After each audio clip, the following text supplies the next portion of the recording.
Mrs. Martinez, please don't eat that. Christmas dinner at my daughter Vanessa's house was supposed to be our fresh start. For the first time in months, she smiled at me like the daughter I remembered. Then she pushed the casserole closer. "Mom, you haven't touched your food." I lifted my fork. That was when Rosa, Vanessa's maid, leaned over as if she were fixing my napkin. Her hand was trembling. "Mrs. Martinez," she whispered, barely moving her lips, "please don't eat that." My fork froze inches from my mouth. I looked across the candlelit table. Vanessa was watching me, not my face, my plate, and when I looked back at Rosa, the fear in her eyes told me this wasn't about spoiled food. If you were sitting at that table with your own daughter smiling at you while someone secretly warned you not to eat, what would you do? Tell me in the comments. And if stories about family betrayal and finding the strength to protect yourself mean something to you, please like this video and subscribe. The invitation I never expected. 2 weeks before that Christmas dinner, I had already accepted the possibility that I would spend Christmas alone. At 68, I had learned that loneliness didn't always arrive with silence. Sometimes it came while you were standing in a grocery store surrounded by Christmas music, watching other women fill their carts with enough food for 12 people while you tried to decide whether buying a whole pie for yourself was ridiculous. 3 years had passed since my husband Richard died. 39 years of marriage, and then one Tuesday morning he kissed my forehead, complained that his coffee was too weak and drove to his office. By lunchtime he was gone. A heart attack, no warning, no goodbye. For months afterward I kept expecting to hear his key in the front door. Richard had owned a construction equipment supply company outside Richmond, Virginia. He was practical, stubborn, and almost painfully organized. I had spent more than 30 years working as a senior trust officer at a regional bank, so between the two of us, paperwork was practically a second language. We had wills, insurance, investment accounts, and most importantly, the Martinez Family Trust. We created it years before Richard died, not because we were fabulously wealthy, but because we had worked too hard to leave our affairs tangled. After Richard's death, the trust became my responsibility. And for the first year, Vanessa never seemed particularly interested in it. My daughter had always been closer to me than she was to Richard. Vanessa was 41 now, but I could still picture the 7-year-old girl who used to crawl into my bed during thunderstorms. After Richard died, she came by constantly. She brought groceries. She sat with me on Sunday afternoons. She changed light bulbs. I could have changed myself and called me every evening to make sure I had eaten. "Mom, I'm just checking on you." Those words used to comfort me. Then gradually the questions changed. One afternoon, Vanessa sat across from me at the kitchen table while I sorted mail. "Does the trust still work the same way now that Dad's gone?" I looked up. "What do you mean I don't know?" "I was just wondering." I explained that I remained the acting trustee and that the documents contained provisions for what would happen after my death or if I became legally unable to manage my affairs. Vanessa stirred her coffee. "So if you got sick, somebody else would take over. There are procedures. Would that be me?" Something about the question bothered me. Not enough to frighten me, just enough to remember it. "I hope nobody needs to take over anything for a very long time," I said. She laughed. "Of course. I'm only asking." That became her favorite phrase. "I'm only asking. How much was the trust worth? Now I'm only asking. Had I updated my will? I'm only asking. Did Sophie eventually inherit something? I'm only asking." I answered some questions and redirected others. Then 6 months before Christmas, Brandon came to see me. My son-in-law had built his career in real estate development. He liked expensive watches, expensive restaurants, and photographs of himself standing beside buildings that weren't finished yet. That afternoon, he brought a proposal. He needed me to lend him a substantial amount of money for a development project. He called it a bridge loan. I called it what it was, a rescue. I spent 2 evenings reviewing the numbers. The project was over-leveraged. Costs had risen, the projected sales figures were optimistic, and several assumptions made me uncomfortable. When Brandon returned, I slid the folder across my dining table. "I'm not doing it." His smile disappeared. "Evelyn, this could generate an excellent return. It could also lose a great deal of money. Every investment has risk, yes, and understanding risk was part of my profession for 32 years. That ended the conversation with Brandon. It began a different one with Vanessa. She called that night. "You embarrassed him." I reviewed his proposal. "He came to you as family, and he asked me for money as an investor." There was silence. Then Vanessa said something I never forgot. "It's not like you need all of it."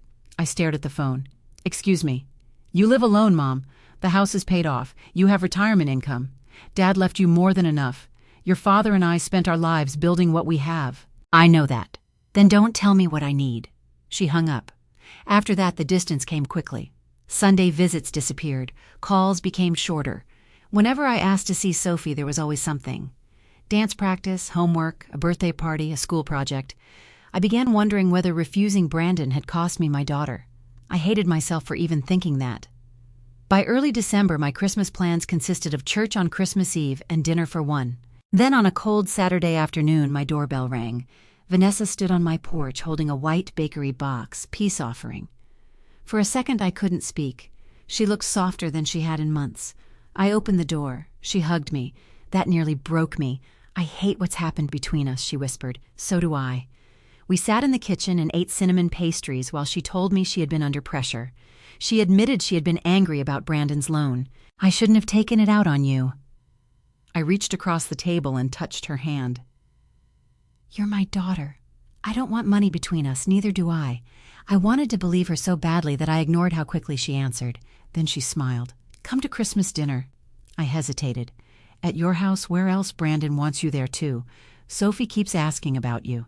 Hearing Sophie's name erased whatever resistance remained. What time? 5:30. Vanessa squeezed my hand. Let's put everything behind us and be a family again. After she left, I stood at the window watching her walk toward her car. For the first time in months, I felt hopeful. Then she stopped. She turned around and came back. I opened the door again. Forget something? No. I just remembered something. She tucked her hair behind one ear. You're not still taking those pills that make you sleepy, are you? I frowned. What pills? Anything. Sleep medication, anxiety medicine, whatever. I don't take anything like that. Oh. Her answer came too quickly. Why? Vanessa smiled. No reason. Brandon and I were talking about medication the other day, and I remembered you saying you had trouble sleeping after Dad died. I did. 3 years ago. Right, of course. She kissed my cheek. I'll see you Christmas Day. I watched her drive away. For perhaps 30 seconds, I stood there wondering why my daughter had come back to my door specifically to ask what medication could make me sleepy. Then I told myself I was being suspicious. Vanessa had apologized. She wanted her mother back. Sophie wanted her grandmother. And after months of eating alone, I wanted to sit at a family table again. So I pushed the question aside. I had no idea that Vanessa had just asked one of the most important questions of her plan. And I had answered it for her. A house full of witnesses. By the time I pulled into Vanessa's driveway on Christmas afternoon, I had almost convinced myself that the strange question about medication meant nothing. Her house looked beautiful. Warm white lights traced the roofline of the 2-story brick colonial and evergreen garlands wrapped around the porch columns. Through the front windows, I could see the Christmas tree glowing in the living room. I sat in my car for a moment with Sophie's present on the passenger seat. Then the front door opened. Grandma Sophie came running outside without a coat. She threw her arms around me so hard I nearly dropped the gift bag. Oh, sweetheart, I held her tightly. I missed you. I missed you too. Before I could say anything else, Vanessa appeared in the doorway. Sophie, it's freezing. Get inside. Sophie took my hand. Grandma, I saved you, Sophie. Vanessa's voice sharpened. My granddaughter stopped. Vanessa smiled immediately afterward. Come in, Mom. I stepped inside and smelled roasted turkey cinnamon pine and something buttery baking in the kitchen. For a few seconds it felt exactly like the Christmas I had wanted. Then I heard voices. Several voices. I looked toward the living room. There were 6 people standing around the fireplace. I stopped. I thought it was just us. Vanessa laughed lightly. I invited a few people. I wanted Christmas to feel lively this year. I recognized their neighbors Mark and Jennifer Collins. Near the fireplace stood Dr. Stephen Harris, Vanessa's family physician, whom I had met twice at neighborhood events. Beside him were Brandon's business associate Kevin Brooks and Kevin's wife Laura. Brandon crossed the room carrying 2 glasses of wine. There she is. He hugged me with a warmth I hadn't felt from him since I rejected his loan proposal. Merry Christmas, Evelyn. Merry Christmas. He handed me a glass. I'm driving. One won't hurt. I'd rather not. His smile remained, but something behind it changed. Suit yourself. I had barely removed my coat when Vanessa asked Mom, did you find the house okay? I stared at her. I've been here hundreds of times. She laughed. Of course you have. Mark chuckled politely. I tried to dismiss it. 5 minutes later, it happened again. Mom, where did you park? In your driveway. You're sure? I looked through the front window at my Buick sitting 20 feet away. Yes, Vanessa. She touched my arm. Okay, I'm just checking. Dr. Harris glanced toward us. That was the first moment I felt something tighten in my stomach. I moved toward Sophie, who was sitting near the Christmas tree. She whispered, "Grandma, I made you something." But before she could show me, Vanessa called her. "Sophie, help your dad with the napkins." "But Mom—" "Now, please." Sophie's shoulders dropped. She walked away. I watched her go. Jennifer Collins approached me. "It's wonderful to see you out, Evelyn." "Out," I smiled. "I'm out quite often." Her expression changed. "Oh, of course." I began noticing something I hadn't noticed when I entered, the way people looked at me, not rudely, almost sympathetically, as if they knew something about me that I didn't. I found Vanessa in the kitchen. Rosa Delgado was arranging appetizers nearby. "Vanessa," my daughter turned. "What have you been telling people? Something is wrong with me?" Her face immediately softened. "Mom, that tone, the gentle voice people use when they believe volume might frighten someone. What are you talking about? Jennifer just spoke to me as though I've been housebound. You're imagining things. I'm not imagining anything." Rosa's hand stopped for half a second. Vanessa noticed. "Rosa, would you take those into the dining room?" "Yes, ma'am." As Rosa passed me, she briefly met my eyes. There was something in her expression I couldn't identify. Concern, perhaps, or warning. Vanessa touched my shoulder. "Mom, I've told a few people you've had some difficult days since Dad died. That's all." "Difficult days? You forget little things sometimes." "No, I don't." Her eyebrows lifted. "You missed that appointment in October. You told me it was Thursday. It was Wednesday. No, Vanessa." She sighed. "See, this is what I mean." Before I could respond, Brandon entered. "Everything okay?" Perfect Vanessa said. Then she smiled at me. "Christmas, remember," I swallowed my anger. "Yes, Christmas." At dinner, I discovered Vanessa had assigned seats. Sophie started pulling out the chair beside mine. "I'm sitting with Grandma." "No, honey," Vanessa said. "You're beside your father." "But Sophie," again that warning in her voice. My granddaughter reluctantly moved. Vanessa seated herself directly across from me. Dr. Harris was 2 chairs away. That didn't feel accidental. Rosa and another server began bringing out the food. Turkey, mashed potatoes, green beans, cranberry sauce, then individual dishes of a baked casserole. Vanessa watched as Rosa placed one in front of me. "Mom, you love this." I looked down. "I don't remember having it before." Vanessa laughed. Everyone else seemed to pause. "You've had it here twice." "I don't think so." She exchanged a glance with Brandon. "Okay." There it was again. That performance of patience. I looked around the table. Dr. Harris was watching. So was Jennifer. Kevin looked uncomfortable. I suddenly understood why the room had felt wrong from the moment I arrived. These people weren't simply Christmas guests. They were an audience. Dinner began. Vanessa kept asking questions. "Mom, do you remember where Sophie went to summer camp?" "Yes." "Do you remember Kevin?" "Of course." A few minutes later, "Mom, did you drive yourself tonight?" I put down my fork. "You already asked me that." Her expression became sad. "No, Mom. I asked where you parked." The table went quiet. Technically, she was right, but the distinction felt deliberate. Brandon looked down at his phone. For 1 second, I saw the camera interface before he tilted the screen away. A cold sensation traveled down my spine. I looked toward the kitchen. Rosa stood in the doorway. She was staring at me, then at Vanessa, then at the small casserole dish in front of me. Vanessa lifted her wine glass. "To family," she said. Everyone raised their glasses. I did too. But something inside me had changed. For months, Vanessa had been telling people I was becoming forgetful. Tonight, she had gathered several of those people into one room. She had seated a doctor close enough to observe me. She was asking questions designed to make ordinary hesitation look like confusion. And Brandon was holding a camera. I looked down at the food in front of me. I still didn't understand the whole plan, but one thought arrived with terrifying clarity. This wasn't a Christmas dinner, it was a stage, and somehow I was the only person at the table who hadn't been given the script. Then I picked up my fork. That was when Rosa began walking toward me. "Please don't eat that."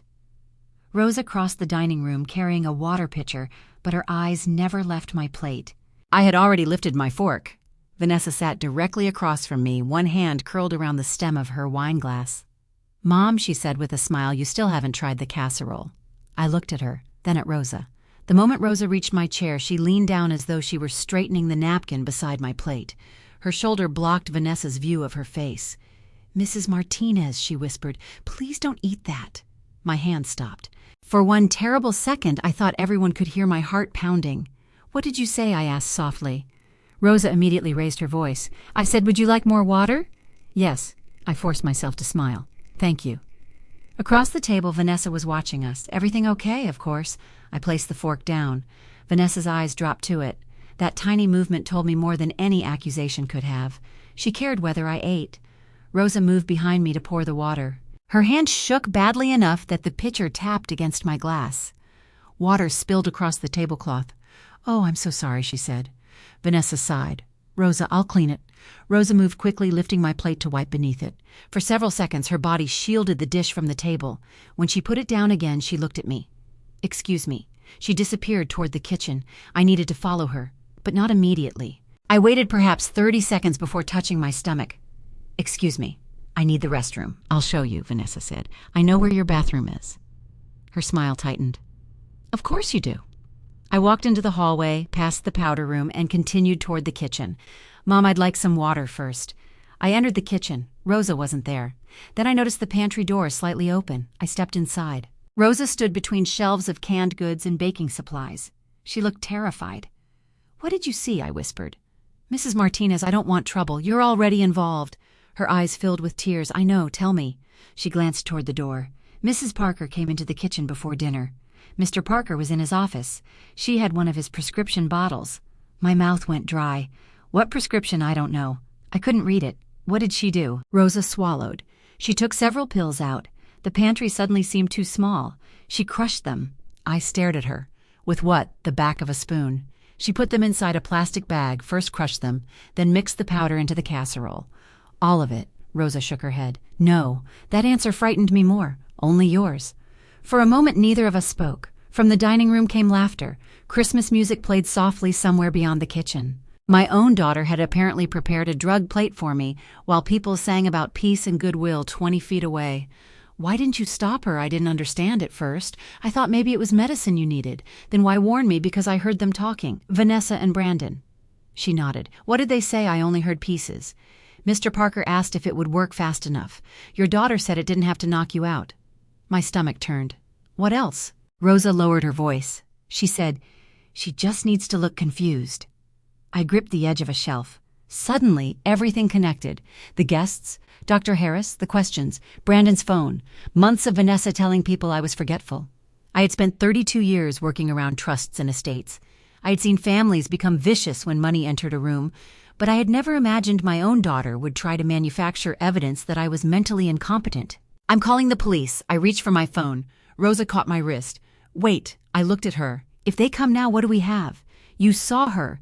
"Yes, but she can say I misunderstood. She can throw away the bottle. She can clean everything. She was right." I hated that she was right. "And Mrs. Martinez?" "What your daughter already told everyone. You forget things." The cruelty of it hit me. If I stormed into that dining room accusing Vanessa of drugging me without physical evidence, she could use my own panic against me. "Look at Mom. She's confused. She's paranoid. This is what we've been worried about." I closed my eyes. Richard used to tell me that when people wanted an emotional reaction from you, the most powerful thing you could do was deny them one. I opened my eyes. "Where's my original plate?" Rosa hesitated. "When I spilled the water, I switched it with an empty serving dish from the cart. Yours is in the kitchen. Don't throw anything away." "I won't." "Can you save some of the food?" "Yes. Do it." Footsteps sounded outside. Rosa immediately reached for a jar on the shelf. The pantry door opened. Vanessa stood there. Her eyes moved from Rosa to me. "What are you two doing?" I smiled. "Looking for tea." Vanessa stared at me. "In the pantry. I thought Rosa might have something herbal." My stomach feels a little unsettled. Something flickered across Vanessa's face. Interest, not concern. How unsettled. That question almost made me shiver. Nothing serious. She touched my arm. "Come back to the table. You should eat something." There it was again. Eat. I nodded. "You're right." Vanessa turned and walked away. I waited until she was out of earshot. Rosa whispered, "What are you going to do?" I looked toward the dining room. If Vanessa believed her plan was working, she might reveal what she intended to do next. And if Brandon was recording me, then perhaps I could learn exactly what they hoped to capture. I had spent months wondering whether my daughter still loved me. That question no longer mattered. Now I needed to know how far she was willing to go. I turned to Rosa. "Don't tell her you warned me." Her eyes widened. "You're going back, yes, but the food, I'm not going to eat it." I straightened my blouse and took a slow breath. What I'm going to do is let Vanessa believe I did. I walked back into the dining room. Vanessa looked up immediately. There you are. I returned to my chair. Then I picked up my fork, and this time when my daughter watched me, I smiled. I pretended to eat. I had spent 32 years sitting across desks from people who lied about money. Some lied nervously. Some became angry. The most dangerous ones smiled. That Christmas night, sitting across from my own daughter, I finally understood which kind Vanessa had become. I lifted my fork and scooped up a small piece of casserole. Vanessa watched. I brought it toward my mouth, then deliberately dropped my napkin. Oh, I bent down to retrieve it. While everyone's attention shifted, I scraped the food discreetly into the folded napkin on my lap. When I sat upright, the fork was empty. Vanessa relaxed. Good, she asked. Very. Her smile widened. That hurt more than I expected. For the next 10 minutes, I repeated variations of the same trick. I moved food around the plate, lifted my fork, distracted myself with conversation, and occasionally brought an empty fork to my lips. Rosa helped whenever she could. Once, while clearing serving dishes, she leaned across me and quietly removed another portion from my plate. To everyone else, it looked as though I was eating, especially Vanessa. She became warmer with every passing minute. So, Mom, she said eventually, "What day is it?" I looked at her. What? She laughed lightly. I'm kidding. Nobody else laughed. Then she tilted her head. But seriously, you know it's Wednesday, right? I knew perfectly well what she was doing. Christmas fell on Friday that year. I looked toward the tree as though thinking, Friday. Good, good. She said it the way a nurse might praise a patient for remembering her own name. Dr. Harris shifted uncomfortably. Vanessa continued, "And you drove yourself, yes, from your house?" I almost laughed. Instead, I nodded. Of course. A few minutes later, Brandon asked me about Richard. Evelyn, do you remember where Richard kept the original documents for the trust? The question was so inappropriate that I stared at him. Vanessa immediately intervened. Brandon, not tonight. He raised his hands. Just conversation. No, it wasn't. I glanced down and saw his phone leaning against a decorative centerpiece. The camera lens pointed toward me. He was recording. That realization changed something inside me. Until then, part of me still wanted an innocent explanation. Perhaps Rosa had misunderstood. Perhaps Vanessa had made some terrible mistake. Perhaps there was some explanation that would allow me to wake up tomorrow and still recognize my daughter. But innocent people didn't drug someone and place a camera across from them. So I decided to give Vanessa what she wanted, just not in the way she expected. I reached for my water and intentionally knocked my spoon against the glass. Then I pressed 2 fingers against my temple. Vanessa noticed immediately. "You okay? I'm a little tired." Her eyes flashed toward Brandon. How tired, I don't know. I let my eyelids lower. Maybe I shouldn't have driven. Jennifer leaned forward. "Evelyn, do you feel dizzy a little?" Vanessa reached across the table. "Mom, this is exactly what I've been worried about." There it was. Not "are you sick?" Not "should we call someone?" Exactly what I've been worried about. A prepared narrative. Dr. Harris looked at me carefully. "Evelyn, are you having chest pain?" "No." "Shortness of breath?" "No." "Do you know where you are?" Before I could answer, Vanessa said, "See." Dr. Harris turned toward her. Vanessa let her answer. I almost liked him for that. I took a breath. "I'm at my daughter's house." "And what holiday is it?" I paused intentionally. Everyone watched me. Christmas. Vanessa gave a little nervous laugh. "Mom, you hesitated. I'm tired. That's what's been happening lately." I looked at her. "What has the confusion?" I let silence sit between us. Then I asked softly, "Have I been confused?" Vanessa's face changed. For half a second I saw satisfaction. Then concern returned. Sometimes. When you forget appointments. That happened once, you lose things. Everyone loses things. She looked toward Dr. Harris. "This is what I've been trying to explain." Mark and Jennifer exchanged glances. Kevin stared down at his plate. I realized Vanessa had spent months preparing them for this moment. My daughter hadn't simply planned a dinner. She had built an audience. I pushed my chair back slightly. The leg scraped against the floor. "Maybe I should go home." "No." Vanessa answered too quickly. Then she softened her voice. "No, Mom. You shouldn't drive like this. I thought I was fine. You just said you were dizzy." She came around the table and placed a hand on my shoulder. "Stay here tonight." I looked up at her. "What about my car? We'll handle everything." Those 3 words sent a chill through me. We'll handle everything. My car, my medication, my money, my life. Was that where this was heading? I let my shoulders sag. I'm probably being silly. "You're not silly." Vanessa crouched beside me. "You're just getting older." The room became very quiet. I saw pity on Jennifer's face, concern on Dr. Harris's, and behind them Brandon casually picked up his phone. He tapped the screen, still recording. I forced myself not to look directly at him. Instead, I asked Vanessa, "Did Sophie already open her present from me?" Vanessa blinked. "Not yet." I frowned deliberately. I thought she did. My daughter looked at Brandon, and then it happened. A tiny smile, barely there. Brandon returned it. If I hadn't been watching for it, I would have missed it. They thought the drugs were working. They thought they were watching me deteriorate in real time. And for the first time that evening, I stopped feeling frightened. I became angry. Not the kind of anger that makes you scream, the colder kind. The kind that makes you remember details. Times, words, faces, who was sitting where, who asked what, where Brandon positioned his phone. Every question Vanessa asked became another piece of evidence in my mind. I looked toward Rosa. She stood near the kitchen doorway. Our eyes met. I gave the smallest possible nod. She understood. Then Vanessa squeezed my shoulder. "Mom, why don't you come into the living room? There's something Brandon and I want to discuss with you." "What?" "Nothing scary," she smiled. "Just some paperwork." My heartbeat changed. Paperwork. Of course, that was why the performance couldn't end at dinner. They hadn't gathered witnesses simply to watch me become confused. They needed something from me while I appeared confused. I rose slowly from my chair, pretending my balance was uncertain. Vanessa caught my arm. "I've got you." I looked at my daughter's hand wrapped around mine. When she was 5, that same little hand used to reach for me before crossing a street. Now she was guiding me toward another room because she believed I was helpless enough to manipulate. I let her, because whatever waited for me in that living room, I needed to see it.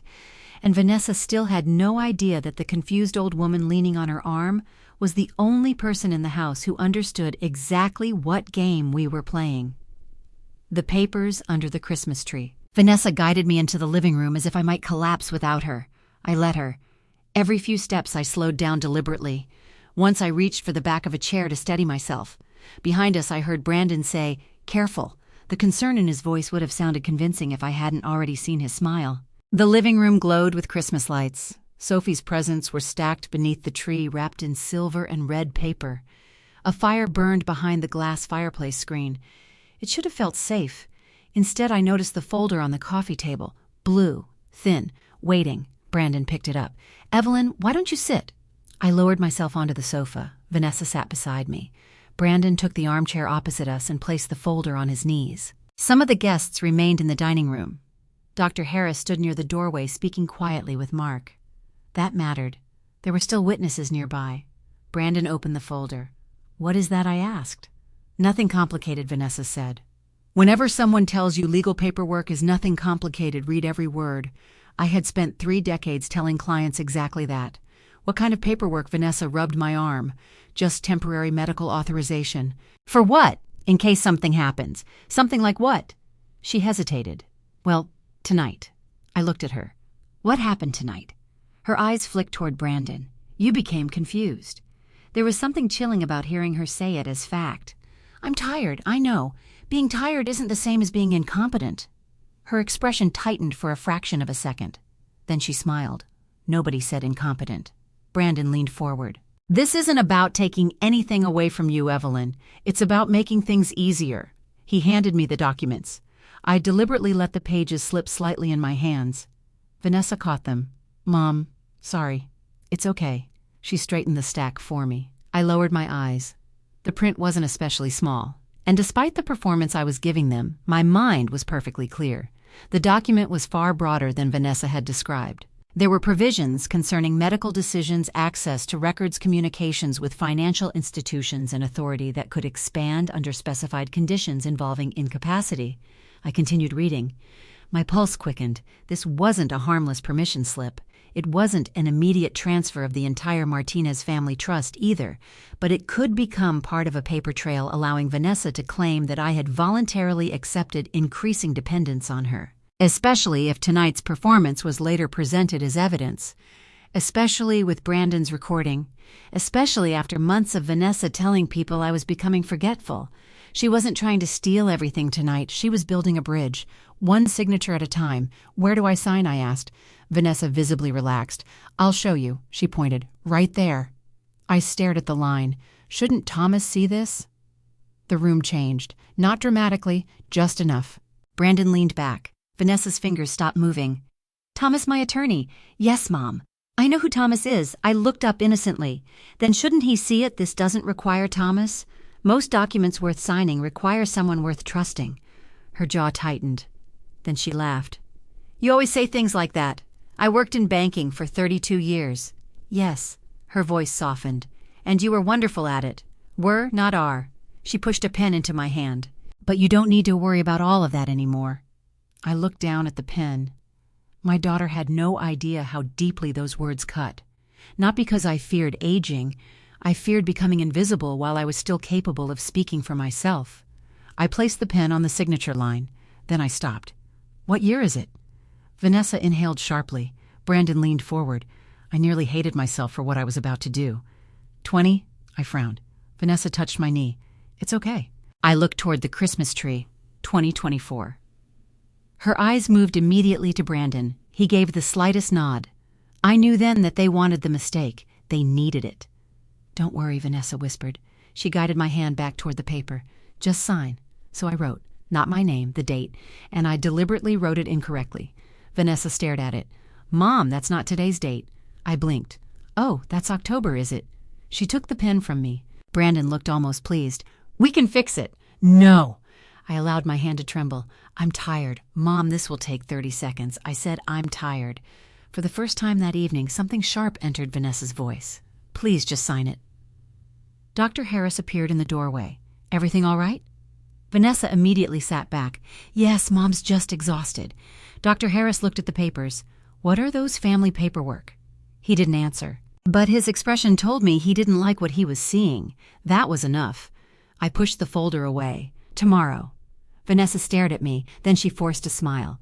Of course. Brandon closed the folder. His disappointment was unmistakable. I stood slowly. I think I should go home. You can't drive, Vanessa said. I'll call a car. I can take you, Dr. Harris offered. Vanessa turned toward him. That's not necessary. I don't mind. I smiled at him. Thank you. While Vanessa reluctantly went to retrieve my coat, Rosa appeared beside me. She held my handbag. Merry Christmas, Mrs. Martinez. Merry Christmas, Rosa. Our eyes met. As she handed me the bag, I felt something unusual inside. A small plastic pouch. I didn't look. I simply closed the handbag. Minutes later, I stood at the front door wearing my coat. Vanessa hugged me. Her arms tightened around my shoulders. I'm only trying to protect you, Mom. I looked over her shoulder at Brandon. He was holding the blue folder. I know, I said. It was the hardest lie I told that night. Outside cold December air struck my face. Dr. Harris walked me toward his car. Only after we pulled away did I quietly open my handbag.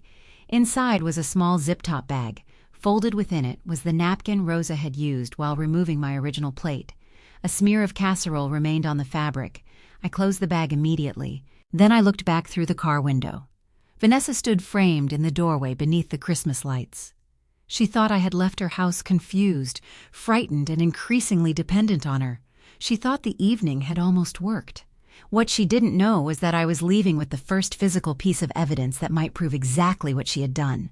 The quiet phone call Dr. Harris offered to walk me to my door. I almost refused. Then I remembered that Vanessa had spent the entire evening trying to convince him I was confused, so I accepted. Thank you for bringing me home. Of course. He stood beneath my porch light while I unlocked the front door. Evelyn. I turned. Yes. Do you feel dizzy now? No.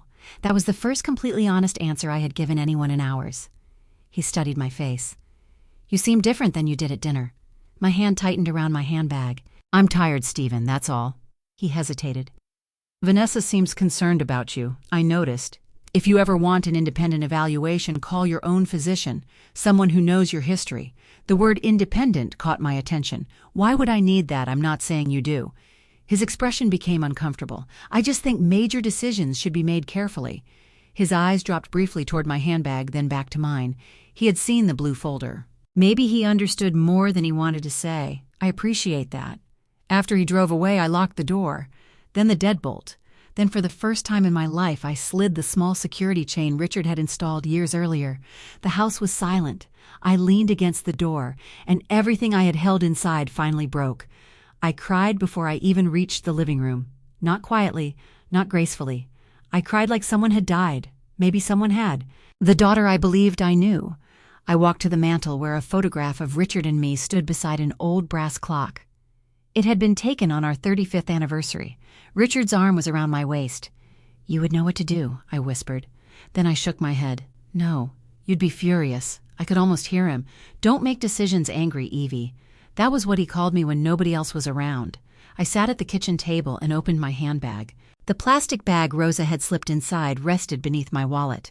I placed it carefully on the table. A smear of casserole stained the napkin. I stared at it. Something potentially dangerous had been placed in my food by my own daughter. That sentence still felt impossible. But emotion wasn't evidence. That was something 32 years in banking had taught me.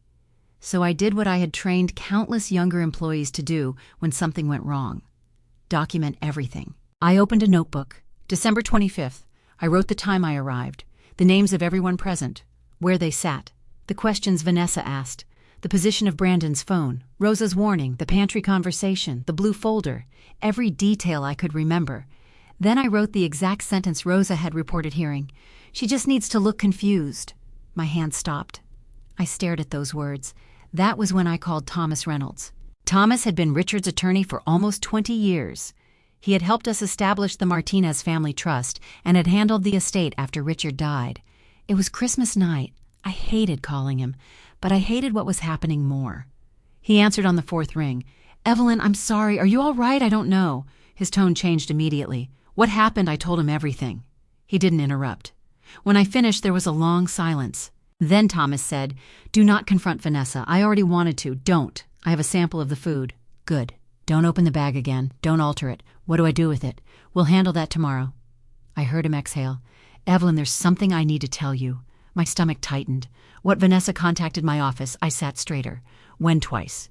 The kitchen seemed to become colder. What did she want? The first call was about a month ago. She asked general questions about the trust. She's done that with me. The second call was different. I waited. Thomas continued. "She asked what would happen if you developed cognitive impairment." I closed my eyes. Those exact words. Close enough. "What did you tell her? Nothing confidential." "I told her that your legal documents speak for themselves and that I represent you, not her." And then she asked how a successor trustee could assume responsibility if the acting trustee was no longer competent. My fingers tightened around the phone. This hadn't started tonight. Christmas dinner was simply one step. Why didn't you tell me? At the time, I didn't know there was anything to tell. Adult children ask estate planning questions. I shut the conversation down. I looked at the plastic bag. Now I'm concerned. Thomas told me to photograph the bag without opening it and write down how I received it. He would arrange for the food residue to be analyzed through an appropriate laboratory and documented properly. Then his voice became firmer. "Tomorrow morning, change any passwords Vanessa might know." "I will. Banking, email, cloud accounts, everything." "All right. And check your legal documents. If she has copies, we need to know which ones." I wrote each instruction down. "What about the trust? We'll review it immediately, but Evelyn, listen carefully. I'm listening. You are the acting trustee. Vanessa does not get control simply because she says you're confused. A breath I hadn't realized I was holding finally left me. She made me feel like I was already losing my life. That may have been the point. Those words landed hard. I looked again at Richard's photograph. What if I'm wrong about her? Thomas was silent for a moment. "Then evidence will tell us that. And if I'm right, then evidence will tell us that too." After we ended the call, I remained at the kitchen table. Outside, colored Christmas lights from the neighbor's house reflected faintly across my windows. Somewhere down the street, children were laughing. It was Christmas night, and I was sitting alone documenting the possibility that my daughter had drugged my dinner. I should have felt powerless. Instead, something inside me became unexpectedly calm. Vanessa had counted on an old woman becoming frightened. She had counted on confusion, shame, dependence. What she had forgotten was who I had been before I became her mother. I had spent decades protecting other people's assets from manipulation. I knew documents, I knew patterns, and most importantly, I knew the difference between suspicion and proof. I closed my notebook. Tomorrow I would start looking for proof. She had been building a story about me. The morning after Christmas, I woke before sunrise. For a few seconds, lying in the dark, I forgot what had happened. Then I saw the notebook on my nightstand. Everything came back. Rosa's trembling hand, Vanessa watching my plate, Brandon's phone, the blue folder. I got out of bed and started doing exactly what Thomas had told me. I changed passwords first. Banking, email, investment accounts, my phone carrier, cloud storage. Then I opened the locked filing cabinet in Richard's old office and checked every legal document I kept there. Nothing appeared missing. But while I was sitting on the floor surrounded by folders, something strange happened. I remembered my car keys. It had been September. Vanessa was visiting when I couldn't find them. I had searched the kitchen counter, my purse, the entry table. I swear I put them here, I told her. Vanessa found them 20 minutes later. In the linen closet. "Mom," she had said gently, "why would you put your keys with the towels?" I laughed then. I assumed I had been distracted. Now I sat completely still. I had never put car keys in the linen closet in my life. Another memory followed. My dentist appointment in October. I arrived on Thursday morning. The receptionist told me my appointment had been Wednesday. I was embarrassed. When I called Vanessa afterwards, she sighed. "Mom, we talked about this." "No, we didn't." "Yes, we did." I believed her. Why wouldn't I? Then I remembered something else. Vanessa had been the one who forwarded me the appointment information after calling the office for me. I stood up and searched my email. It took 10 minutes. There it was, an old message from Vanessa. Thursday, 10:30. My appointment had originally been Thursday. I called the dentist. After explaining who I was, I asked whether their records showed when the appointment had changed. The receptionist checked. "Yes, Mrs. Martinez, it was moved 2 days beforehand. Who changed it?" There was a pause. "The note says your daughter called." I closed my eyes. "Thank you." When I hung up, my hands were shaking. That wasn't forgetfulness, that was construction. Vanessa had been building a version of me. A confused mother, an unreliable mother, a woman who misplaced things and forgot appointments. I opened my text messages and searched her name. Months of conversation suddenly looked different. "Mom, you forgot again. Mom, we already discussed this. Mom, I'm worried about your memory." Each sentence had seemed like concern when I first received it. Now they looked like entries in a record. Then I remembered Sophie. 3 months earlier, my granddaughter had asked me something while we were baking cookies. "Grandma, are you sick?" "No, sweetheart. Mom says you forget things now." I had laughed. Everybody forgets things. Sophie frowned. She said sometimes old people don't know they're forgetting. At the time, I thought Vanessa was simply being overprotective. Now the memory made me sick. She had even planted the story in her own daughter's mind. At 11, Thomas called. "I found something. What Vanessa contacted another attorney." My stomach tightened. "How do you know she used someone I know professionally?" "He called me this morning after I asked whether she'd been making inquiries." "What kind of inquiries, guardianship?" I sat down. Thomas continued carefully. "She asked general questions about what would be required if an elderly parent became unable to manage finances." "Did she mention me?" "Not by name, but you think it was me." "I do." "What happened?" "She apparently lost interest when she learned a contested guardianship would require substantial evidence and likely an independent evaluation."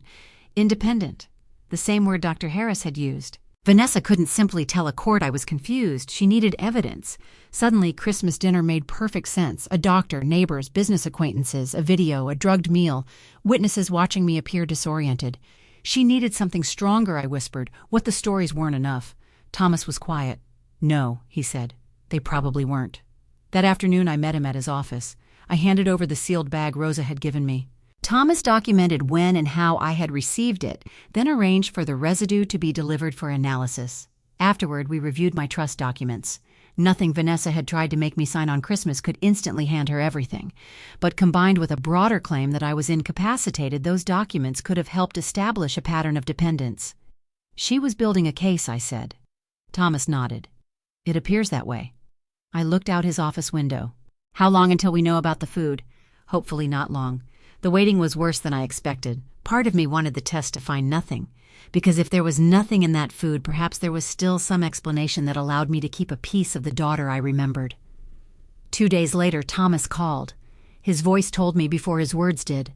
The preliminary analysis came back. I gripped the phone, and the sample contained residue consistent with the prescription sedative. I didn't speak. "Evelyn, I'm here." The room blurred. I sat down at my kitchen table. The same table where Vanessa had once done her homework as a teenager. The same table where she had cried after her first breakup. The same table where she had shown me her engagement ring. "What does that prove?" I asked. "It supports Rosa's account. We still need to proceed carefully." But it was there. Yes. I closed my eyes. My daughter had put a sedative in my food, not because I was sick, not because I needed treatment, because she wanted me to look confused. When I finally opened my eyes, I noticed something on the refrigerator, a photograph of Sophie. I stood and touched it. Then another question rose above the grief. Why Vanessa had always cared about money. But this was beyond greed. This was desperation. People didn't usually risk destroying their families unless they believed something else was already collapsing. I called Thomas back. There's something we haven't looked at. What Brandon? What about him? The project he wanted me to finance. I stared at the Christmas card still sitting on my counter. I want to know why he needed that money so badly. Because if Vanessa had spent 6 months constructing a lie about my mind, I needed to understand what she and Brandon believed was worth destroying me for. The money they never told me about. I used to tell clients that financial trouble rarely begins with one catastrophic decision. Usually it begins with a small compromise, then another, then another. Eventually, people stop asking themselves whether something is wise and start asking only whether it will keep the truth hidden for one more month. 3 days after the laboratory results came back, Thomas called me into his office. He had a folder waiting on the conference table, not blue this time, plain manila. Still seeing it made my stomach tighten. What did you find? Thomas removed his glasses, enough to explain the desperation. He turned the folder toward me. Most of what he had gathered came from public records, property filings, court documents, and business records that could be legally reviewed. Brandon's company had looked successful from the outside. It wasn't. The development he had asked me to finance was a luxury residential project outside Richmond. Construction costs had risen sharply. Sales had slowed. One investor had withdrawn from a later phase, leaving Brandon scrambling for replacement capital. That much I suspected, I said. Thomas nodded. This is what you didn't know. He pointed to several documents. Brandon had personally guaranteed portions of the financing. I read the figures twice, then a third time. He guaranteed this much, yes, with what several personal assets. Thomas turned another page. My eyes stopped. Vanessa's house, the beautiful brick colonial where we had eaten Christmas dinner, was connected to the financial mess. I looked up. They could lose their home. If the situation continues deteriorating, yes. I leaned back. Suddenly I saw Christmas differently. The expensive wine, the decorations, Vanessa's dress, the perfect table. The entire evening had taken place inside a house they were struggling to keep. How long has she known? I can't tell you exactly. Months, almost certainly. I thought about the afternoon Brandon had come to my house with his proposal. He had called my money a bridge loan. He hadn't told me he was standing near the edge of a cliff. How much did he ask me for? Thomas knew the number. I knew it too. But hearing it now made the deception feel different. It hadn't been an investment opportunity. It had been a rescue operation. I remembered Brandon sitting at my dining table, confident, polished, telling me the project was positioned for significant growth. He had needed my money to keep the structure from collapsing, and I had said no. Vanessa knew I would have refused if I knew the truth, I said. Probably. So they disguised it as an investment. That appears likely. I stood and walked toward the window. Below us, people moved along the sidewalk carrying coffee and shopping bags. Normal lives, normal problems. I wanted mine back. What happens if they get access to the trust? Thomas was careful with his answer. They don't simply empty it. The trust has protections. But if you were declared unable to manage your affairs, and Vanessa eventually obtained sufficient authority, she could potentially influence decisions she currently cannot. And she believes that could save them. She may. I turned. How much is the trust worth now? Thomas gave me the approximate figure. Several $1,000,000. Richard and I had never lived like millionaires. Most of that wealth came from decades of saving the sale of part of his business, investments, property, appreciation, and retirement assets. Vanessa knew that. She also knew she was the primary beneficiary after my death. A terrible thought came to me. She thinks it's already hers. Thomas didn't answer. He didn't need to. I sat again. For years I had made a mistake without realizing it. Whenever Vanessa talked about inheritance, I treated it as something harmless because eventually, yes, much of what Richard and I built was intended to benefit our family, but an inheritance is not ownership in advance. My daughter had apparently stopped understanding the difference. My phone buzzed. Vanessa. I stared at her name. Thomas noticed. You don't have to answer. I did anyway. Hello, Mom. Her voice was warm. How are you feeling better? Any dizziness? No. A pause. That's good? I pictured her listening carefully, trying to decide whether the Christmas episode had continued. Are you remembering everything okay? There it was, I think so. You think so? I deliberately hesitated. I'm still tired. Her voice softened. Maybe I should come over. Not today. I could help with your bills. My bills, you know. Just take some things off your plate. My eyes met Thomas's. He could hear enough from where he sat. I've managed my bills for 50 years. I know, Mom. You don't have to get defensive. I'm not. Okay. Another pause. Then she said, Brandon and I are worried about you. I almost asked whether they were worried about me or my signature. Instead, I said I appreciate that. After the call ended, I placed the phone face down. She's checking whether I still believe the story. Thomas nodded. And whether you're becoming receptive to help. I looked at the financial documents again. For the first time, I understood what desperation had done to my daughter. Vanessa wasn't trying to keep food on the table. She wasn't facing homelessness because of illness or tragedy. She and Brandon were trying to preserve a life they had built on appearances and risk. The house, the status, the business reputation, the image of success. And somewhere along the way, my independence had become an obstacle. That realization hurt more than discovering the debt. If Vanessa had come to me and said, Mom, we made terrible mistakes, I might have helped her find a responsible way forward. Not by handing over millions, but I would never have abandoned my daughter. She never gave me that choice. Instead, she tried to turn me into someone incapable of making choices at all. I closed the folder. What do we do now? Thomas studied me. That depends on what you want. I want her to stop. We can confront her. Not yet. He raised an eyebrow. I thought about Vanessa's call. Her careful questions, her confidence that Christmas had worked. No, I said. She still thinks I'm confused. Thomas understood immediately. You want to let her keep thinking that. For a little while. Why? Because Vanessa has spent 6 months creating a story about me.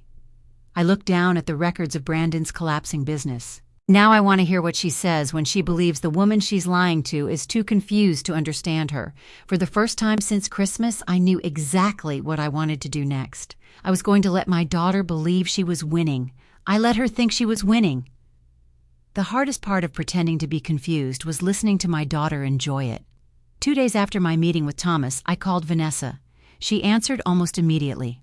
Mom, is everything okay? I think so. I let a few seconds pass. What day did I leave your house? Silence. Then her voice became unusually gentle.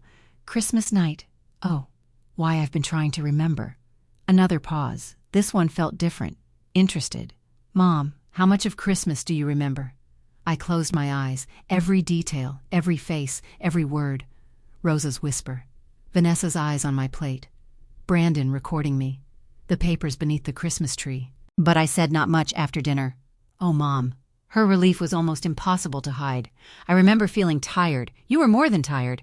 What happened? You became confused. I gripped the phone tighter. Did I? Yes, that's why Brandon and I were so worried. I remember some papers. They weren't important. That lie came easily. Did I sign them? No. A hint of frustration entered her voice. You got too tired. I'm sorry. Don't apologize. Then she gave me exactly what I expected. Why don't I come over tomorrow? We can organize some things. What things? Bills, insurance, medical information. Just practical stuff. I hesitated deliberately. All right. After we hung up, I called Thomas. She took the bait. He wasn't pleased by my choice of words. This isn't a game, Evelyn. I know. Then remember that Vanessa may become unpredictable if she feels cornered. I won't confront her. Good. Thomas had already begun strengthening the safeguards around the Martinez family trust. We reviewed authorized contacts, account access, and the documents governing what would happen if I ever genuinely became incapacitated. But we needed something else. Independent evidence that I was mentally competent now. So that afternoon, I attended a cognitive evaluation arranged through a physician who had no connection to Vanessa. I hated every minute of it, not because it was difficult, because I resented having to prove something I already knew. I knew the date, the president, my address, my medications. I completed memory exercises, reasoning tasks, and questions about my finances. When it was over, the physician smiled. Mrs. Martinez, I see no indication here that you're unable to manage your own affairs. I nearly cried, not from relief, from anger. My daughter had pushed me into a room where a stranger had to certify that my own mind still belonged to me. The next afternoon, Vanessa arrived carrying a leather tote. She hugged me at the door. You look better. I feel better. Do you remember our phone call? I pretended to think, most of it. Her eyes sharpened. Then the smile returned. That's good. We sat at my kitchen table, the same table where Thomas and I had once reviewed the trust. Vanessa removed several folders from her bag. "Mom, I thought we could start simple. Simple sounds good." She placed a sheet in front of me. "Just emergency contact information." I read it. That one was harmless. I filled it out. She relaxed. Then came another document, authorization to communicate with one of my financial institutions. I pushed it back. "Why do you need this in case you forget something?" I looked up. "Have I forgotten something at the bank? No. But after Christmas, what happened at Christmas?" Her eyes brightened. "You really don't remember?" I looked embarrassed, bits and pieces. She reached across and squeezed my hand. "You were very confused. What did I do? You repeated yourself. I hadn't. You forgot what day it was. Because I deliberately gave the wrong year. You couldn't remember whether Sophie opened your present. Also deliberate." Vanessa sighed. Brandon was scared. That gave me an opening. Brandon didn't look scared. Her hand stopped. Would I remember him holding his phone? Oh, was he recording? She looked away. Maybe. Why, Mom, don't get upset. I'm not upset. We needed proof in case something happened. The room became perfectly still. I kept my face blank. Proof. Vanessa realized it too late. I mean documentation. Documentation of what your condition. What condition? She pushed back from the table. You know what I mean. No, I don't. For a second the daughter disappeared and something colder looked back at me. Then she smiled. "This is exactly why I'm worried. You're getting stuck on little things, little things. Being secretly recorded was a little thing. Having sedatives placed in my food was apparently a little thing too." I lowered my eyes. "Maybe you're right." The tension left her shoulders. "I'm trying to help you." "I know." "Then let me." She slid the authorization toward me again. I picked up the pen. Vanessa watched my hand. I wrote the first letter of my name, then stopped. "I want Thomas to see it." Her face hardened. "Why? Because he handles my legal affairs. This isn't legal. It involves my bank. Mom, Thomas doesn't need to be involved every time you sign your own name." I looked at her. "Then why are you so concerned about whether I sign it silence?" For 1 second I thought I had pushed too hard. Then I rubbed my forehead. "I'm sorry. I'm tired again." Her anger vanished. "Okay," she gathered the papers. "We can try another day." At the front door she hugged me. "Promise me you won't drive anywhere tonight. I promise." After her car disappeared down the street, I locked the door and leaned against it. My hands were trembling. Not because I had been confused, because I had never been clearer. Vanessa had just admitted Brandon recorded Christmas dinner because they needed proof. And she had tried again to gain access to my financial affairs. I called Thomas. He answered quickly. "How did it go?" "She said it." Said what? I repeated Vanessa's exact words. Thomas was silent. Then he said, "That matters. I know." I walked back to the kitchen. The papers were gone, but the impression of Vanessa's folder remained in my mind. For months, she had controlled the story. She had decided who I was. Forgetful, fragile, dependent. But now we had the laboratory result, the independent cognitive evaluation, her inquiries about incapacity, and her own admission that Brandon had been gathering proof. Still, one piece was missing. Evidence connecting Vanessa directly to what had been placed in my food. I didn't know it yet, but Rosa was about to find exactly that. Rosa brought me something. Rosa called me the following evening from a number I didn't recognize. I almost didn't answer. "Hello." For several seconds there was only breathing. Then I heard her voice. "Mrs. Martinez, Rosa. Please don't say my name too loud." I stood up from the sofa. "Where are you? Not at the house." She sounded frightened. "What happened?" "I found something." Those 3 words changed the temperature of the room. "What? Not on the phone." I looked toward the dark windows. "Are you safe?" "Yes. Come here." She hesitated. "I don't think that's a good idea. Then choose somewhere public." We agreed to meet the next morning at a small coffee shop several miles from Vanessa's neighborhood. Rosa arrived 15 minutes early. She sat in a corner booth wearing a brown coat and holding her purse against her chest. I barely recognized her without the black uniform she wore at Vanessa's house. I sat across from her. "You look terrified. I think Mrs. Parker knows something is wrong. Why she keeps asking me questions about Christmas. What kind of questions? Whether I remember what you ate, whether I saw you acting strange before dinner." My stomach tightened. "What did you tell her? That I was busy?" Rosa looked down. "Yesterday she asked if you said anything to me." "What did you say? No good." Rosa opened her purse. I found the bottle. She placed a clear plastic bag on the table. Inside was an empty prescription container. I didn't touch it. "Where trash? In Mr. Parker's office?" "When?" "The morning after Christmas." "Why did you take it?" "Because I remembered seeing it in Mrs. Parker's hand." I leaned closer but didn't remove it from the bag. The label bore Brandon's name. I felt sick. This needs to go to Thomas. There's more. I looked at her. Rosa lowered her voice. The cameras. What cameras? The security cameras in the house. I remembered seeing small cameras near the exterior doors, but I had never thought about the kitchen. There's one in the kitchen? Yes. Near the back hallway. It sees part of the counter. Vanessa knows that. She thinks it doesn't record when they're home. Does it sometimes? Rosa explained that the system had been installed after a series of package thefts in the neighborhood. Brandon controlled the main account, but Rosa had limited access because she sometimes arrived before the family or left after dark. Her access allowed her to check doors and review certain recent clips. I looked after Christmas, she said. My heartbeat quickened, and I found something. She took out her phone. I didn't know how long it would stay there, so I saved what I could. Show me. Rosa hesitated. Mrs. Martinez, please. She turned the phone toward me. The video had no useful sound. The image showed part of Vanessa's kitchen. A timestamp appeared in the corner. Christmas Day, several minutes before dinner. Vanessa entered the frame. My daughter. She looked around. Then she reached into her pocket and removed something. Rosa paused the video. That's the bottle. I couldn't be certain from the image alone, but I remembered Rosa's account. Keep going. The video resumed. Vanessa took something from the container. She placed it inside what appeared to be a small plastic bag. Then she picked up a metal utensil. Her hand moved repeatedly against the counter. Crushing. My mouth went dry. Vanessa looked over her shoulder. Then she opened the bag and poured something into one small casserole dish. Not the serving pan. One individual portion. She stirred it, then pushed that dish slightly apart from the others. Rosa stopped the video. Neither of us spoke. I had spent days wanting proof. Now that it was in front of me, I wanted to throw the phone across the room. Play it again. Rosa did. The second time hurt worse. There was no misunderstanding, no strange angle that transformed an innocent gesture. My daughter had stood in her kitchen and prepared something specifically for me. I pressed my hand against my mouth. Rosa reached across the table. I'm sorry. I shook my head. I kept hoping you were wrong. So did I. That surprised me. Why? Because she's your daughter. My eyes filled. Yes. I watched the frozen image of Vanessa. For one unbearable moment, she wasn't 41. She was 6. She had scraped her knee riding a bicycle, and I was carrying her into our kitchen while she cried against my shoulder. Then she was 16, furious because I wouldn't let her stay out after midnight. Then 27, standing in a wedding dress while I buttoned the back. Then 39, sitting beside me at Richard's funeral. All those versions of Vanessa lived inside me. And now there was another, the woman on Rosa's screen.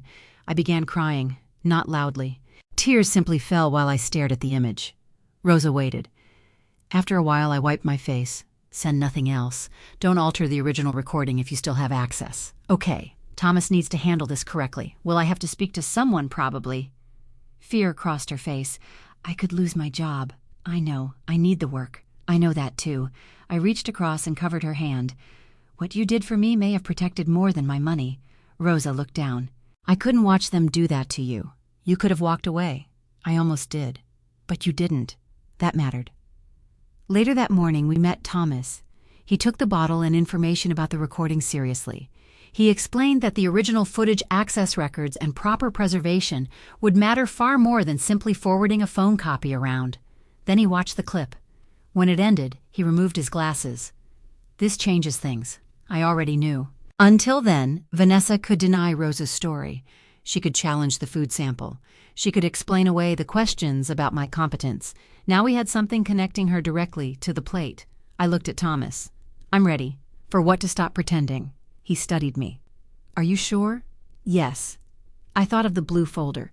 The camera pointed at me. Vanessa telling everyone she was worried about her confused mother. She wanted evidence, I said. Thomas closed his laptop. Then perhaps it's time she sees yours. And just like that, the next stage was set. Vanessa and Brandon would be invited to Thomas's office. They would believe we were finally discussing control of my affairs. They would arrive thinking they had won. I intended to let them believe that right up until the moment the screen turned on. The family meeting. Thomas called Vanessa the next morning. He didn't tell her about the laboratory report. He didn't mention Rosa. He certainly didn't mention the kitchen video. He simply said I had asked him to arrange a family meeting regarding the future administration of my affairs. Vanessa called me less than 10 minutes later. Mom, Thomas just contacted me. I know. Are you okay? I've been thinking. About what? Maybe you were right. The silence on the other end lasted only a second, but I heard her inhale. About needing help. Yes. Her voice softened immediately. Oh, Mom. I closed my eyes. She sounded relieved. We'll figure everything out together. Together. That word had once meant comfort. Now it sounded like a lock clicking shut. The meeting was scheduled for Friday at 10. I arrived 20 minutes early. Thomas had prepared the conference room. On the table sat 3 folders. One contained my independent cognitive evaluation. One contained documentation concerning the food sample. The third held information related to the kitchen recording. I looked at them. Are you nervous? Thomas asked. Yes. You can still change your mind. No, I had spent days imagining what I would say when I finally confronted Vanessa. In every version, I was angry. But sitting there, I felt something else. Grief. I don't want to destroy her. Thomas folded his hands. Setting boundaries against someone who tried to take away your autonomy isn't destroying them. I know. Do you? I looked toward the door. I'm trying to. At exactly 10, Vanessa and Brandon arrived. Vanessa wore a cream coat and carried the same leather tote she had brought to my house. Brandon wore a charcoal suit. They looked like people arriving to close a business deal. Vanessa kissed my cheek. You look good. So do you. Brandon shook Thomas's hand. Thanks for arranging this. We sat. Vanessa chose the chair beside me. Brandon sat across from us. Thomas remained at the head of the table. He began calmly. Evelyn asked us to discuss your concerns regarding her ability to manage certain matters independently. Vanessa touched my hand. Yes, I let her. Thomas looked at her. Tell me specifically what concerns you. Vanessa glanced at Brandon. Well, there have been incidents. What incidents? Memory problems. Examples. Vanessa was prepared. She mentioned the missing car keys, the dentist appointment. She described times when I supposedly repeated questions. Then she talked about Christmas. That was when Brandon and I realized we couldn't ignore it anymore. Thomas leaned back. What happened? She became disoriented during dinner. Was anyone else present? Yes, several people. Who? Vanessa listed them. Dr. Harris, Mark and Jennifer, Kevin and Laura, witnesses. Exactly as I had suspected. Thomas asked, did anyone document Evelyn's behavior? Brandon answered. I did. He pulled out his phone. My stomach turned even though I knew what was coming. I recorded part of dinner because Vanessa had been telling me for months that Evelyn's condition was getting worse. My condition. Thomas looked at me briefly, then back at Brandon. May I see it? Brandon opened the recording. There I was, sitting at Vanessa's Christmas table, touching my forehead, pausing before answering, pretending to forget whether Sophie had opened her gift. The performance looked convincing. Painfully convincing. When the video ended, Vanessa squeezed my hand. Mom, this is why we're worried. I looked down. Thomas remained expressionless. Brandon, are you certain you want this recording considered as evidence of Mrs. Martinez's mental condition? Brandon frowned. Of course. Completely certain, yes. Vanessa looked impatient. What is this about? Thomas opened the first folder. This is an independent cognitive assessment Evelyn completed after Christmas. He slid it across the table. Vanessa didn't touch it. Brandon did. I watched his eyes move across the page. His face changed. Thomas continued. The evaluating physician found no evidence that Evelyn lacks the cognitive ability to manage her own financial or legal affairs. Vanessa stared at me. You had an evaluation? Yes, when after Christmas. You didn't tell me. No. Her hand left mine. Thomas opened the second folder. There's another issue. He placed the laboratory documentation on the table.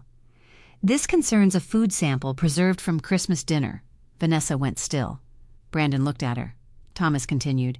Testing detected residue consistent with a prescription sedative. The color drained from Vanessa's face. What I finally spoke. The casserole. She looked at me. I don't know what you're talking about. Yes, you do. That's insane. Brandon leaned forward. Where did this sample come from? Thomas answered calmly. The relevant handling has been documented. Vanessa pushed back from the table. Mom, somebody is manipulating you. I almost admired how quickly she found another story. Who that Maid? Her words came too fast. Thomas noticed. So you believe Rosa is involved? Vanessa froze. Nobody had mentioned Rosa. The silence became enormous. Brandon turned toward his wife. Vanessa. She looked at him. What? How did you know it was Rosa? I guessed. Thomas opened his laptop. I think we should watch something. Vanessa stood. I don't consent to this. You're free to leave, Thomas said. That stopped her. Because leaving meant losing control of the meeting. She slowly sat again. Thomas turned the laptop toward us. The kitchen appeared. Christmas Day. Vanessa entered the frame. Nobody spoke. On the screen, she removed the small container. She crushed something. Then she poured it into one individual casserole dish. Brandon's face went blank. Vanessa stared at the screen as though she could force the image to disappear. The clip ended. Thomas closed the laptop. I looked at my daughter. For weeks she had told people my memory was failing. She had constructed incidents, recruited witnesses, encouraged doubt, and filmed me as evidence. Now she sat across from evidence of her own actions. "Mom." Her voice broke. I didn't answer. "Mom, that isn't what it looks like." I felt something inside me finally become still.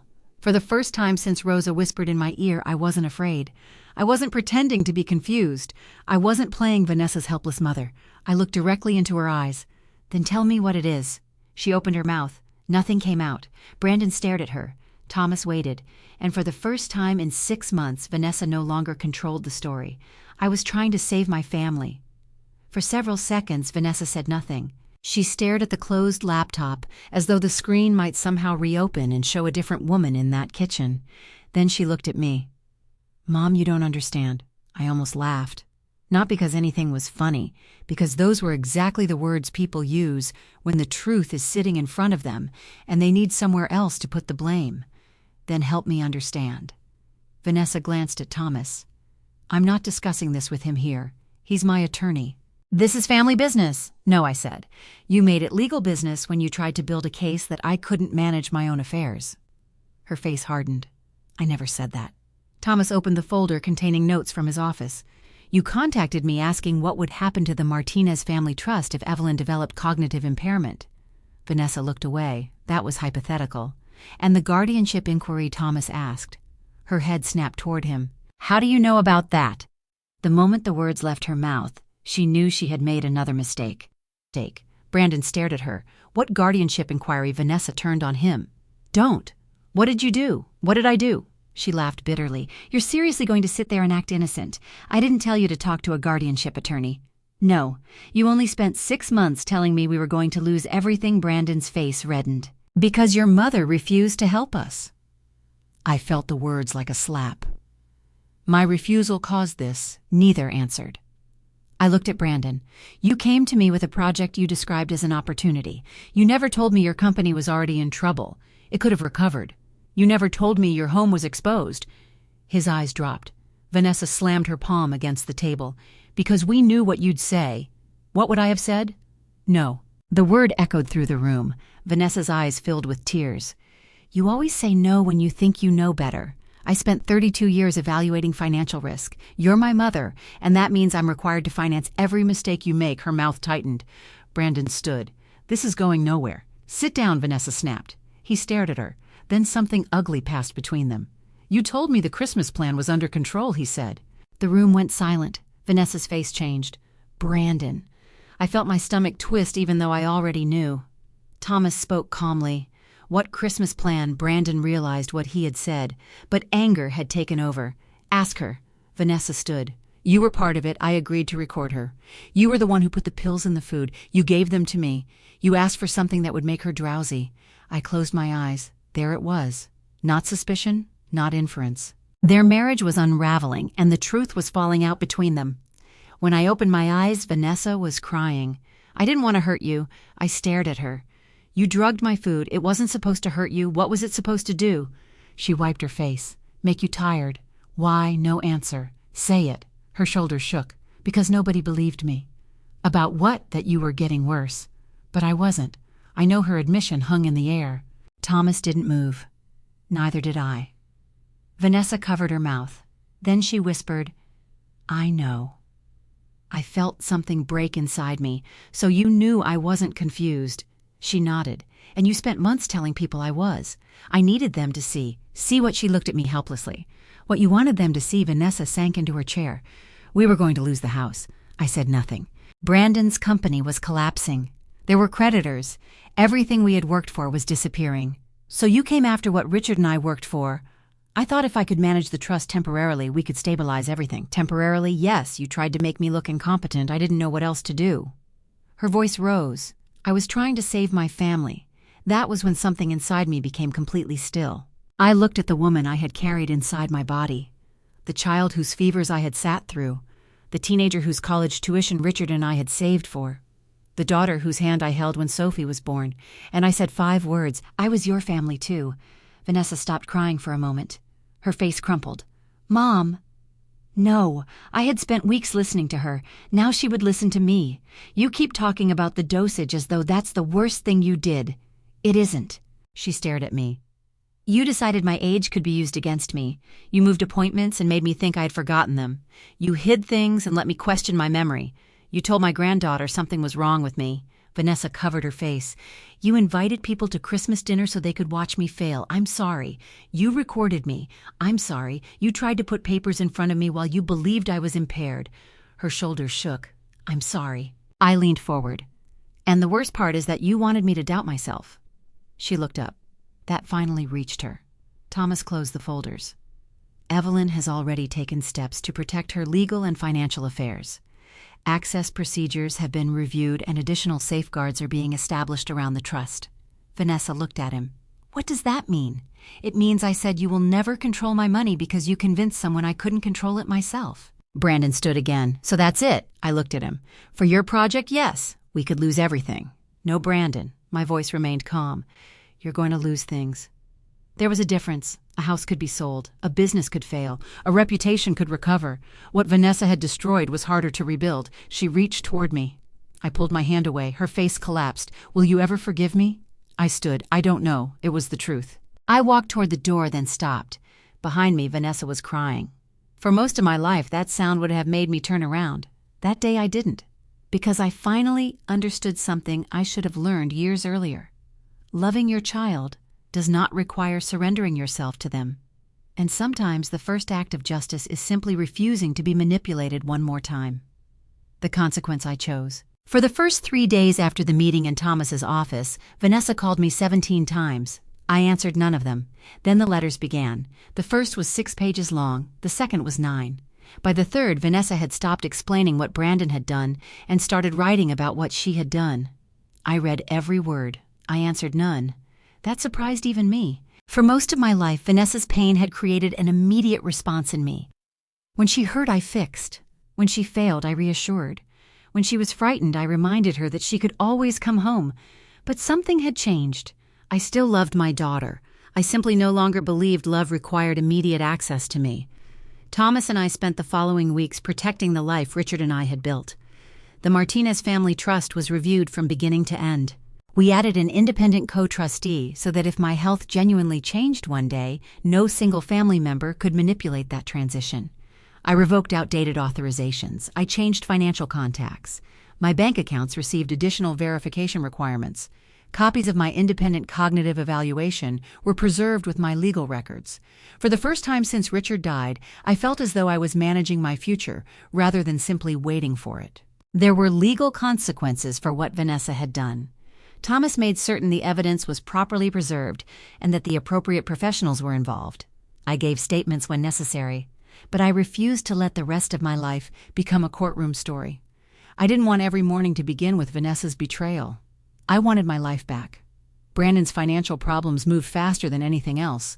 By March, the house was listed for sale. I saw the listing online accidentally. The photographs were beautiful. The dining room looked exactly as it had on Christmas. Same chandelier, same long table, same windows. But all I could see was Vanessa watching my plate. The asking price dropped twice. Eventually, the house sold. I heard through Thomas that Vanessa and Brandon moved into a smaller rental outside Richmond. His development company was forced to unwind part of the failed project. The lifestyle they had tried so desperately to preserve disappeared anyway. That was the irony. They had nearly destroyed me to save something they lost regardless. Their marriage didn't survive unchanged either. Sophie told me very little and I never questioned her. A 12-year-old should not be forced to become a messenger between adults. But I knew Vanessa and Brandon were living separately for a while. Whether that separation would become permanent wasn't my decision. I had spent enough time inside their problems. Rosa left Vanessa's employment within weeks. She called me afterward. I'm sorry, she said. I couldn't stay there anymore. You don't owe me an apology. I need another job. That worried me. Rosa had done the right thing and paid for it with stability. So I called an old friend from the bank whose sister managed a private retirement community. Rosa interviewed there for a housekeeping supervisor position. She got it. When she called to tell me, she was crying. You did this. No, I said. I made one phone call. You earned the job. I didn't give Rosa a fortune. I didn't buy her a house. Real gratitude doesn't always require grand gestures. Sometimes it means making sure someone who stood up for you doesn't stand alone afterward. The person I worried about most was Sophie. For several weeks I barely heard from her. Then one Sunday afternoon my phone rang. Grandma. My heart nearly broke. "Hi, sweetheart. Can I come over?" An hour later, Vanessa's car pulled into my driveway. She didn't get out. Sophie ran to my porch carrying her backpack. We baked cookies that afternoon. Neither of us mentioned Christmas until she was decorating the last one. "Grandma." "Yes." "Are you mad at Mom?" I put down the icing bag. "I'm hurt by some choices your mother made. Does that mean you don't love her?" "No." That answer came easily. "I will always love your mother." Sophie looked relieved. "Then why doesn't she come here?" I thought carefully. "Because loving someone and trusting them are different things." She frowned. "Can you love someone you don't trust?" "Yes. Isn't that sad sometimes?" She considered that. "Will you trust her again? I don't know." That was the answer I gave everyone, including myself. Vanessa's letters continued. Some were defensive, some were angry, others were full of shame. Then around summer they changed. She stopped asking me to forgive her. She stopped mentioning the house. She stopped blaming Brandon. One letter contained only 4 paragraphs. I read one sentence repeatedly.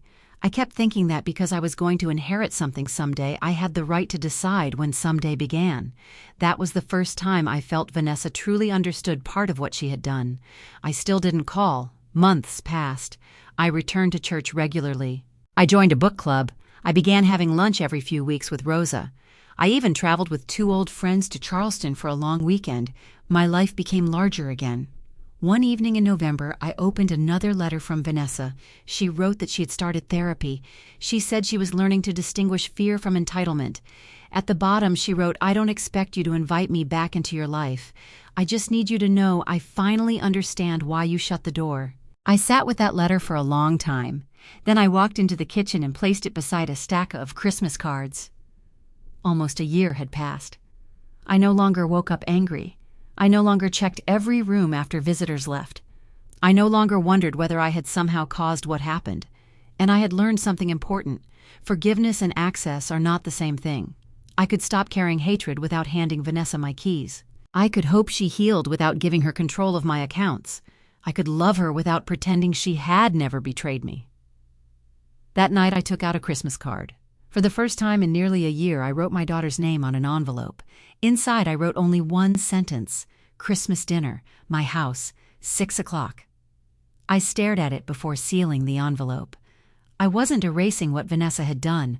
I wasn't restoring the trust she had broken. I was simply opening one door. Whether she had truly changed would determine what happened after she walked through it. The next Christmas. 1 year after Rosa whispered that warning into my ear, I stood in my own kitchen slicing apples for Christmas dinner. The house smelled like cinnamon, rosemary, and roasted turkey. Sophie was in the living room trying to hang an ornament on a branch she couldn't quite reach. "Grandma, what I need help. You're 12. Use a chair. You told me not to stand on chairs." I smiled. "Good. At least somebody listens to me." She laughed. That sound filled the house in a way Christmas music never could. Rosa arrived at 5 with her sister and a pecan pie. She looked different from the woman who had stood trembling beside my Christmas dinner the year before. More relaxed, more confident. Her new job was going well. "You cook too much," she said after inspecting my kitchen. "I always cook too much. You live alone." "I have containers." She laughed. At 5:45, I began watching the clock. Sophie noticed. "She's coming right, I think so. Are you nervous?" "Yes, me too." I looked at my granddaughter. "You don't need to be. Neither do you. Sometimes children give you back your own advice in ways you aren't prepared for." At exactly 6, the doorbell rang. The room became quiet. I walked toward the door. For a moment my hand remained on the knob, then I opened it. Vanessa stood on the porch, alone. No Brandon, no expensive coat, no perfect Christmas smile. She wore a simple navy dress beneath a gray wool coat and held a small paper bag. "Merry Christmas, Mom. Merry Christmas." Neither of us moved. Then Sophie appeared behind me. Mom Vanessa's face softened. Sophie hugged her. I stepped aside. "Come in." Vanessa entered slowly. Her eyes moved around the house. Nothing had changed dramatically, but I had. I no longer needed her approval to make the room feel complete. She handed me the paper bag. I brought something. I looked inside. A loaf of bread from the bakery Richard used to love. My throat tightened. Thank you.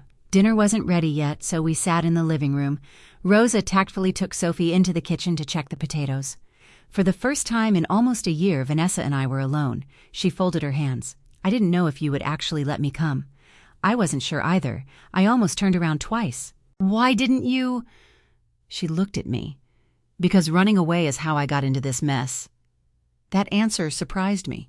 She took a breath. I'm not going to ask you to forgive me tonight. Good. A tiny, sad smile appeared. My therapist told me I keep apologizing because I want relief from what I did. That sounds accurate. She says a real apology isn't supposed to make the person who caused the harm feel better. I waited. Vanessa's eyes filled. I wanted your money more than I protected your trust in me.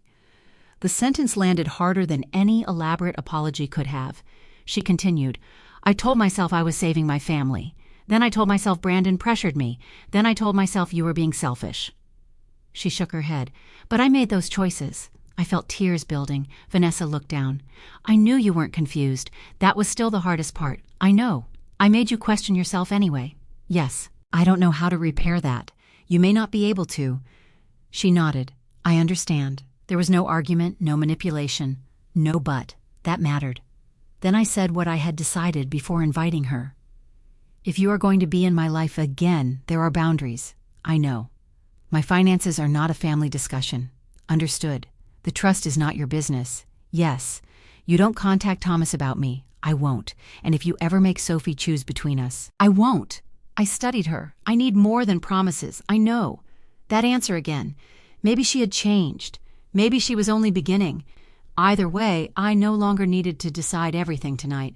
Healing didn't require pretending the wound had never existed. Rosa called from the dining room. Dinner. Sophie hurried in. Finally. We gathered around my table. It was smaller than Vanessa's old dining table. No doctor, no business associates.